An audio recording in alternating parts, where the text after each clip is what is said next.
আসসালামু আলাইকুম প্রিয় দর্শক, ভারত বাংলাদেশের সম্পর্ক এখন আমার মনে হয় যে বাংলাদেশের দেশ স্বাধীন হওয়ার পর এই গত ৫৪ বছরে সবচেয়ে তলানিতে অবস্থান করছে।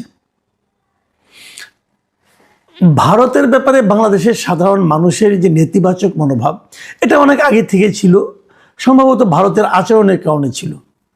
কারণ বাংলাদেশে গত ১৭ বছর আওয়ামী লীগের যে সরকার ছিল এবং সেই সরকারের গণতন্ত্র বিরোধী যে কর্মকাণ্ডগুলো ছিল, বিশেষ করে নির্বাচনের ব্যাপারে সেই সরকারের যে আচরণ ছিল, কর্মকাণ্ড ছিল, ভারত নিজে একটা গণতান্ত্রিক দেশ হওয়া সত্ত্বেও আওয়ামী লীগ সরকারের সেই অগণতান্ত্রিক যে আচরণ তাকে নিঃশর্ত সমর্থন দিয়ে গেছে।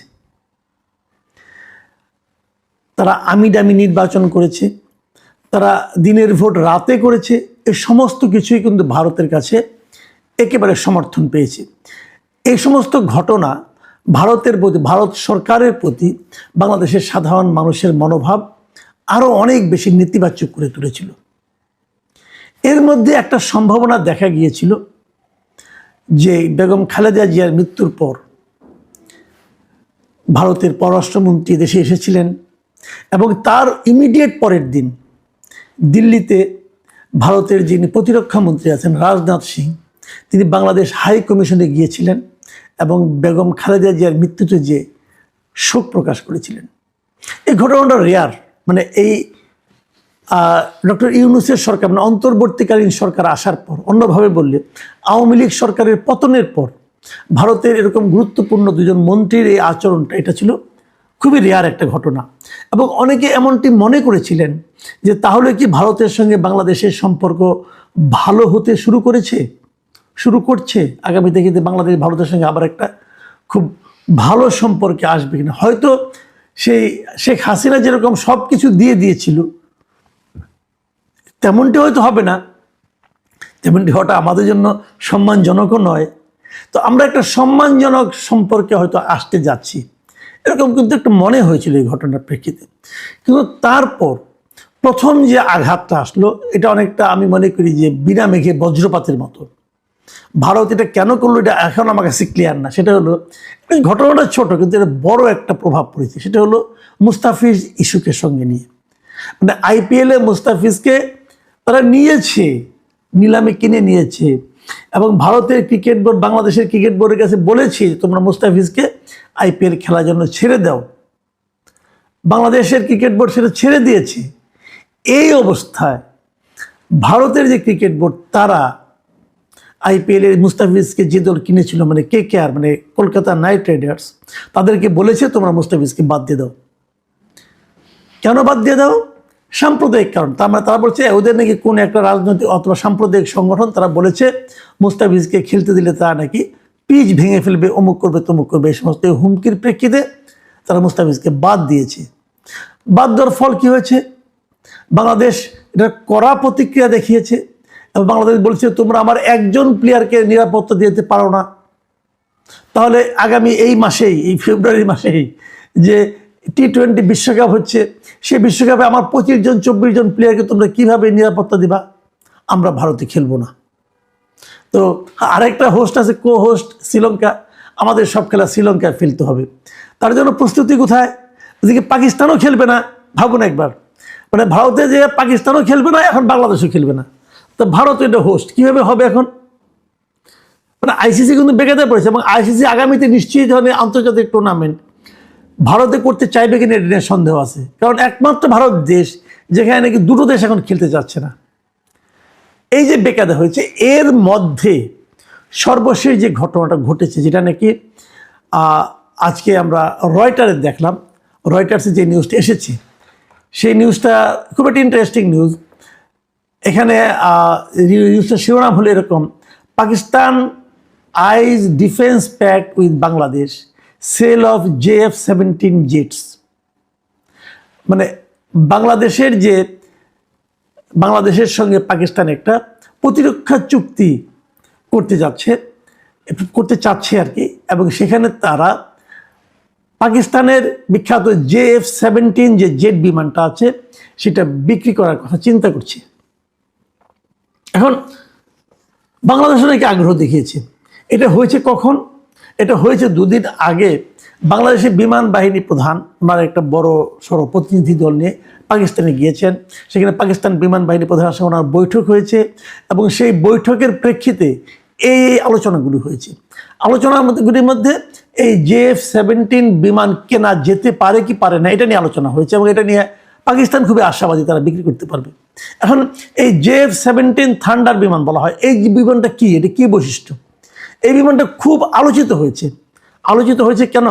যে গত বছরের মে মাসে ভারতের সঙ্গে পাকিস্তানের একটা যুদ্ধ হয়েছিল এবং সেই যুদ্ধে ভারতের অতি দামি বিমান রাফাল বিমান, যেটা আপনি জানেন, সে রাফাল বিমানটা তারা পাকিস্তান আক্রমণ করেছিল এবং সেই যুদ্ধে সবসময় যেটা হয় যুদ্ধে কিন্তু কেউ হার স্বীকার করে না, সবাই বলে আমরাই জিতেছি। কিন্তু সেই যুদ্ধে এটা সবাই জানে যে ভারতের ওই রাফাল অতি মূল্যবান রাফাল বিমানগুলো এই পাকিস্তানের JF-17 থান্ডারের কাছে মোটামুটি পরিদস্ত হয়েছে, গোটা দুয়েক রাফাল বিমান বিধ্বস্ত হয়েছে। এখন JF-17 থান্ডার বিমান যেটা, এটা আসলে কি বিমান?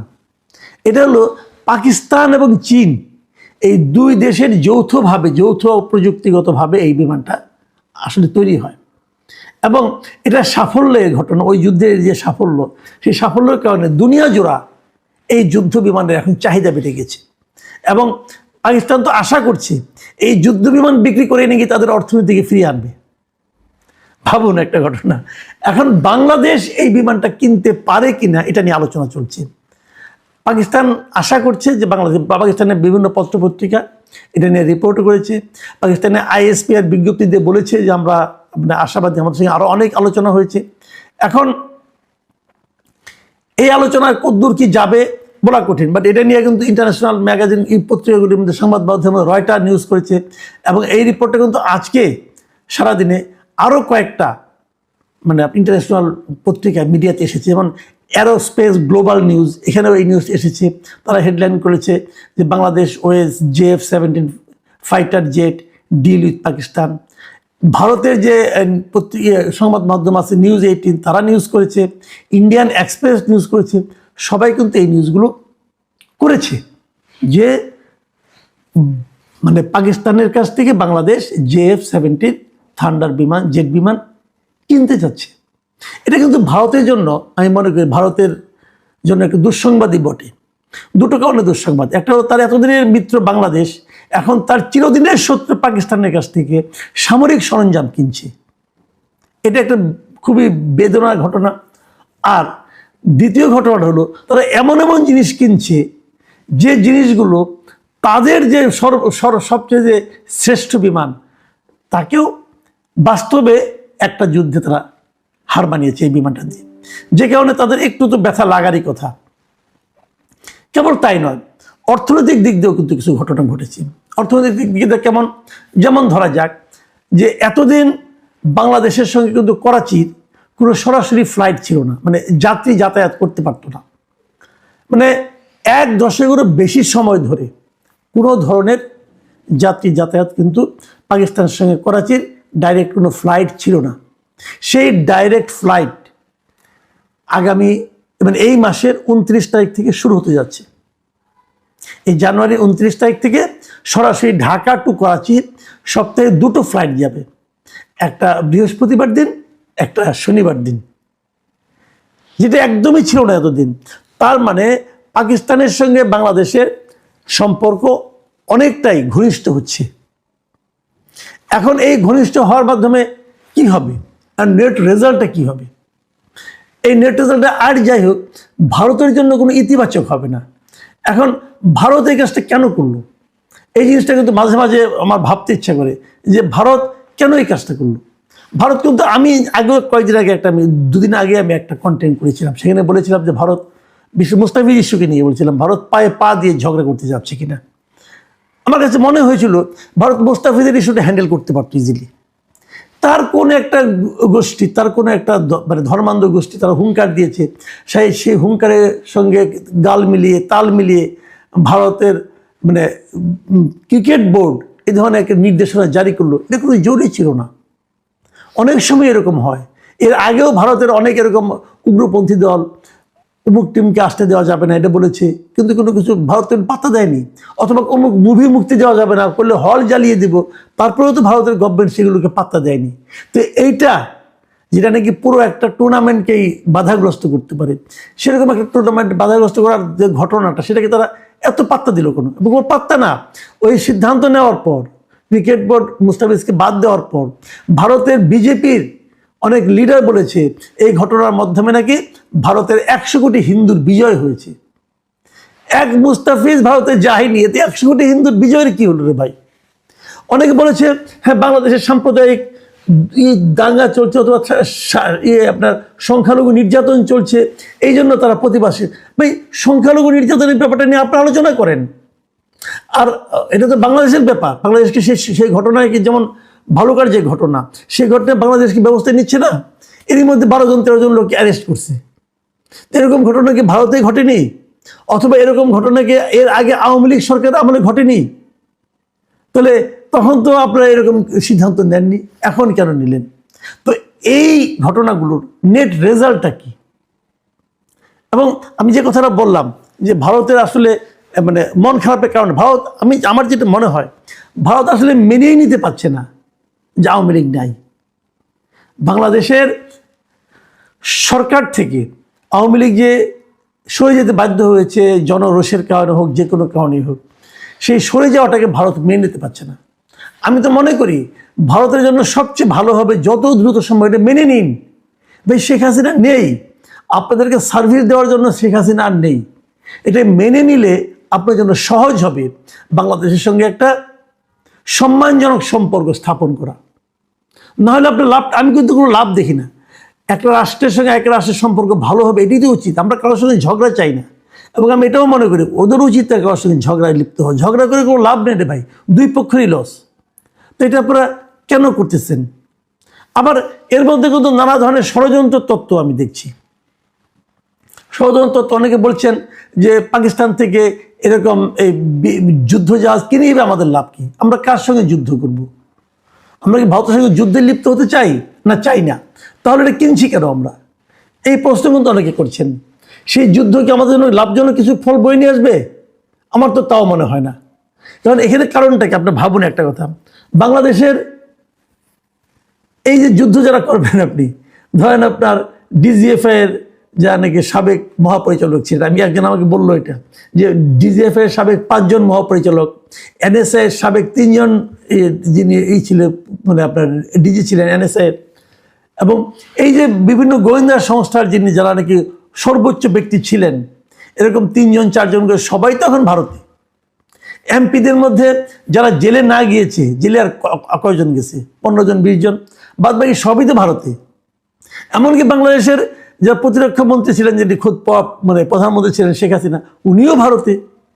তো সবাই যখন ভারতে, তার মানে বাংলাদেশের যে প্রতিরক্ষা যে ব্যবস্থা, এই সম্পর্কে যাদের কাছে ধারণা আছে, সবাই এই মুহূর্তে ভারতে। তো সেরকম অবস্থায় আমার শত্রু দেশে যদি সবাই থাকে, তার সঙ্গে শত্রু বানিয়ে আমার লাভটা কি? এটাও কিন্তু একটা বিষয়, যাক এগুলি আলোচনা হবে না এরকমভাবে। কিন্তু আমি যেটা মনে করি যে এত বছর যে আমরা প্রতিবেশীদের সঙ্গে যে সম্পর্কটা ছিল, সেই সম্পর্কটা কিন্তু এখন একটু নড়বড়ে হয়ে গেছে। আমাদের মিত্র পরিবর্তন হয়ে যাচ্ছে বলে মনে হচ্ছে। আমি জানি না পরবর্তীতে সরকার যারা গঠন করবেন 1 মাস পরে, তারা এই সমস্ত বিষয়গুলিকে কতটুকু অনার করবেন, কতটুকু ডিসঅনার করবেন, আমি বলতে পারবো না। কিন্তু এখনো পর্যন্ত এই ধরনের ঘটনা কিন্তু ঘটছে। এই ঘটনাগুলো কার জন্য ভালো, কার জন্য মন্দ আমি জানি না, তবে আমাদের জন্য খুব একটা লাভজনক কিনা এটাও আমি বলতে পারবো না। এটা নিয়ে আমার একটু সন্দেহ আছে। প্রিয় দর্শক, এখন এ পর্যন্তই। আল্লাহ হাফিজ।